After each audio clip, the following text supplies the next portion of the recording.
Tunica Molesta. During the reign of Emperor Nero in the 1st century CE, Rome's Circus Maximus hosted spectacles of unprecedented cruelty. Among the most horrific was the execution method known as tunica molesta, the annoying shirt. This form of execution transformed human beings into living torches, combining public entertainment with a methodical exploration of how the human body responded to progressive immolation. The process began with careful preparation. Condemned prisoners, often Christians, political dissidents, or those who had committed crimes against the state, were first stripped and then clothed in a specialized tunic. Unlike ordinary fabric, this garment had been soaked for hours in a mixture of highly flammable substances. The base was typically pitch, pine resin, reinforced with sulfur and naphtha, a naturally occurring petroleum substance that adhered to skin and resisted extinguishing with water. Once clothed in this fatal garment, the victims were led into the arena. There, metal collars were locked around their necks, attached to iron stakes driven into the ground. These restraints were carefully positioned at a height that would ensure the victims remained standing throughout their ordeal, preventing them from attempting to smother the flames by rolling on the ground. As night fell, executioners approached with torches. The ignition typically began at the hem of the tunic. The specialized mixture created flames that spread slowly upward, consuming clothing and flesh in progressive stages. Medical observers noted that victims remained fully conscious during the first stages of burning.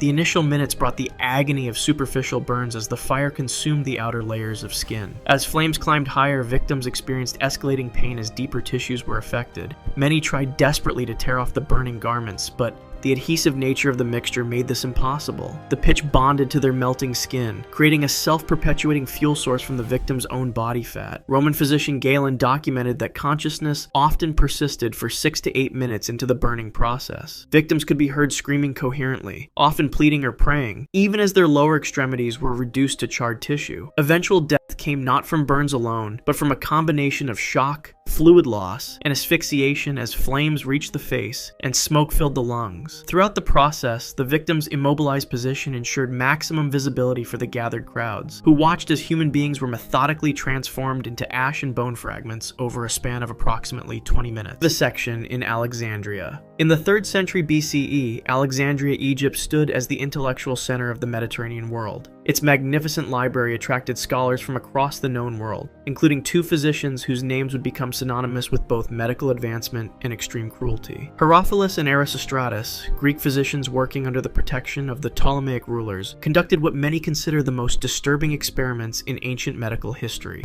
Unlike their predecessors who relied on animal dissection, these men gained permission from King Ptolemy I to perform dissections on living humans. Their subjects were the criminals condemned to death, handed over by authorities as already dead in the eyes of the law. Historical accounts estimate that between 300 and 600 individuals underwent vivisection during this period.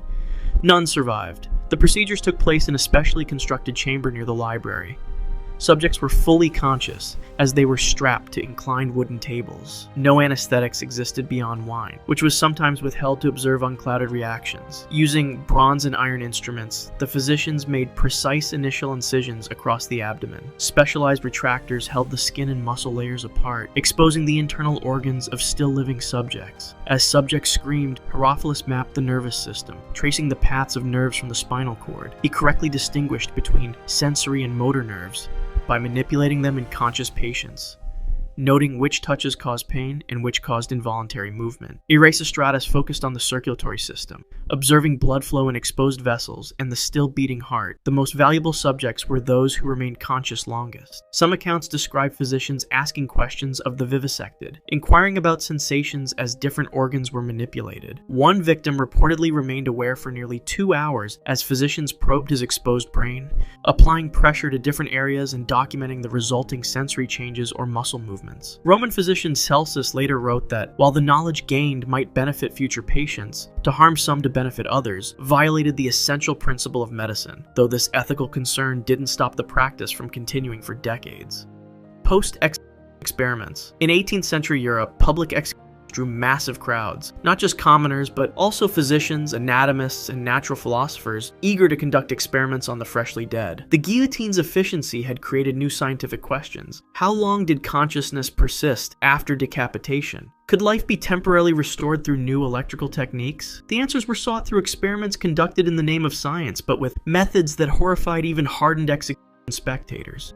On May 14, 1754, in Copenhagen, physiologist Johann Winslow arranged special access to an executed murderer. Within seconds of decapitation, the still warm head was rushed to a waiting table where Winslow began his investigation. He first pricked the face with increasingly sharp implements, carefully noting that the eyelids flinched and the jaw tensed for approximately 2 minutes after separation. When he shouted the condemned man's name directly into the ear, witnesses reported seeing the eyes briefly orient toward the sound. The most disturbing experiments involved Luigi Galvani's electrical theories. In Paris 1793, as the Reign of Terror produced a steady supply of executed criminals, physician Pierre Jean-Georges Cabani applied electrical currents to severed heads within moments of the blade's fall. The first application caused the eyes to open wide, giving what observers described as a look of bewilderment. The second caused facial muscles to contract into expressions resembling anger or extreme pain. One head reportedly moved its lips as if attempting speech for nearly 4 minutes after separation. Experiments on the decapitated trunk proved equally unsettling. When electrodes were applied to the exposed spinal cord, the arms jerked upward as if reaching for the missing head. Stimulation near the heart caused rhythmic contractions even after the organ had stopped naturally. Some accounts describe limbs moving with sufficient coordination to nearly push the body from the examination table. The most controversial question remained consciousness. German physiologist Samuel Thomas von Sommering conducted a series of tests specifically to determine awareness after decapitation. He applied various chemical irritants to exposed brain tissue while watching facial responses. He reported that responsive expressions continued for up to 7 minutes, though with decreasing intensity. The implications that the condemned might experience their own post-mortem examinations disturbed even other scientists, yet the experiments continued for decades, justified as necessary to understand the nature of death itself.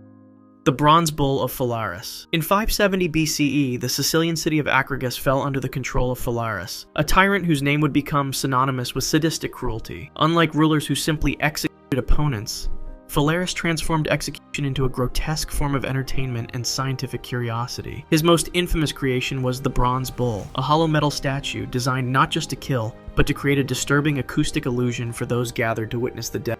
The device was created by Perillaios, an Athenian brass worker who sought the tyrant's favor. The life-size bull was cast from bronze with meticulous attention to anatomical detail. Inside was a hollow chamber large enough to contain an adult human. What made the device uniquely horrific was its acoustic design. A series of tubes and pipes connected the interior chamber to the bull's nostrils and mouth. These were calibrated to transform human screams into sounds resembling a bull's bellows. When a victim was condemned to the bull, they were forced through a door in the side of the statue, which was then sealed shut with bronze bolts. Beneath the bull, attendants built a fire. As the metal heated, the person inside first felt warmth, then increasing heat, and finally the searing pain of contact with metal hot enough to cause immediate burns. There was no quick death. No loss of consciousness from smoke. The pipes that carried their screams also provided just enough air to prolong suffering. Victims first attempted to avoid touching the metal, contorting their bodies to minimize contact. But as the entire chamber heated, this became impossible. Their skin adhered to the superheated bronze. According to accounts, most victims remained conscious for over 20 minutes, as their bodies literally cooked from the outside in. Their screams, distorted through the acoustic pipes, entertained gathered crowds, who heard only the bellowing of a bull rather than human agony. Ironically, Perillaios himself became the device's first victim. After presenting his invention, Phalaris ordered the creator placed inside to test its effectiveness. Some accounts claim Phalaris had him removed before death,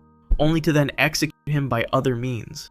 Others state Perillaios perished fully in his own creation, experiencing firsthand the suffering he had engineered for others.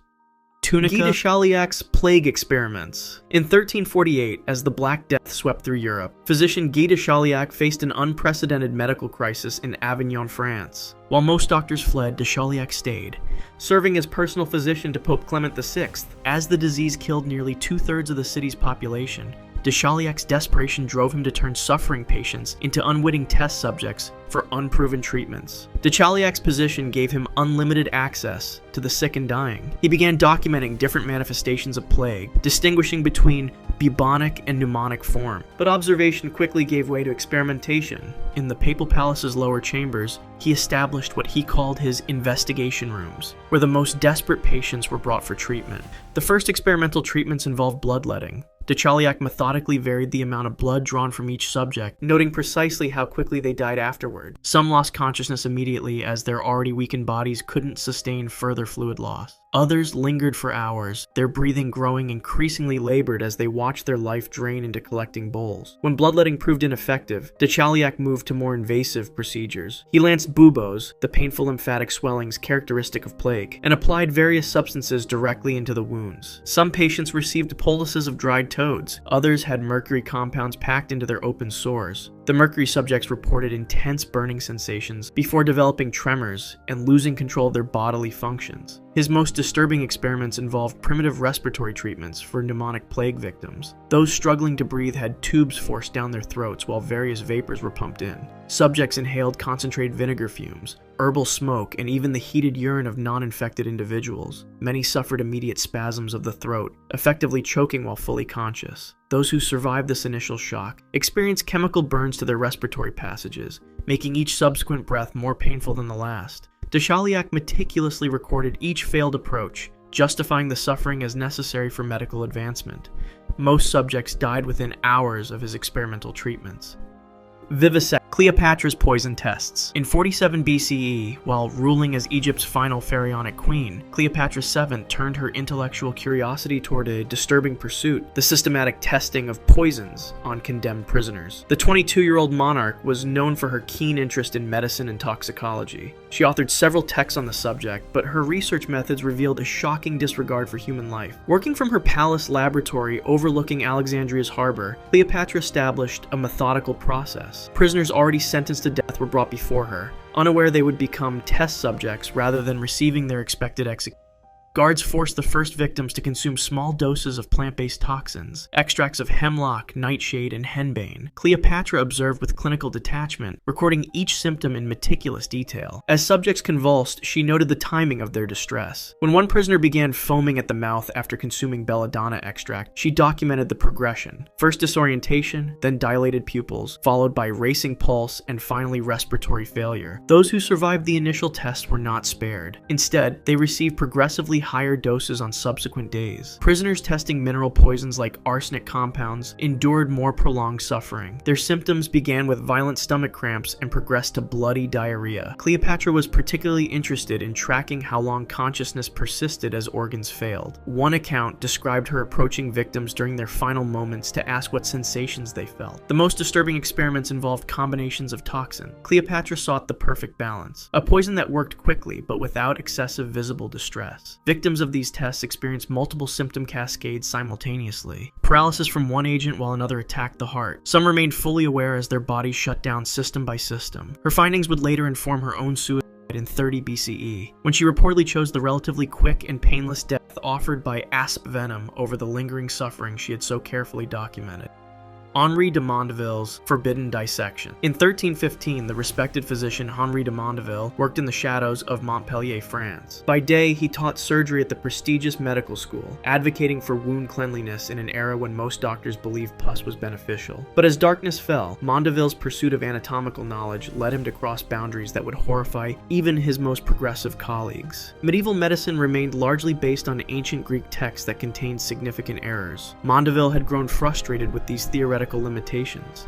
He began by examining corpses obtained through bribes to cemetery caretakers. His initial dissections were performed on those already dead, but his observations contradicted Galen's 1,000-year-old assertion. The positions of organs, the pathways of blood vessels, they didn't match the accepted text. Soon, examination of the dead wasn't enough. Witnesses later claimed Mondeville paid city guards for access to prisoners condemned to die. Instead of public execution, these unfortunates were brought to a stone cellar beneath his residence. There they were bound to wooden tables. Mondeville administered crude sedatives, wine mixed with mandragora and opium, but these only partially dulled sensation. The subjects remained conscious. Using specialized knives imported from Damascus, Mondeville made precise incisions across the abdomen. The skin was retracted with hooks, exposing the internal organs of still living subjects. As they gasped and struggled against their restraints, he observed the movement of their intestines, the pulsing of blood vessels, the expansion and contraction of lungs. He inserted probes to trace nerve pathways, noting when certain touches caused specific muscles to spasm. Most disturbing were Mondeville's cardiac observations. observations. He documented how the heart continued beating even as his subjects weakened from blood loss and shock. Some remained conscious for over an hour as he methodically examined their exposed organs, taking detailed notes on parchment with blood-spattered hands. Their fading questions and pleas were recorded as distracting but scientifically noteworthy vocalizations.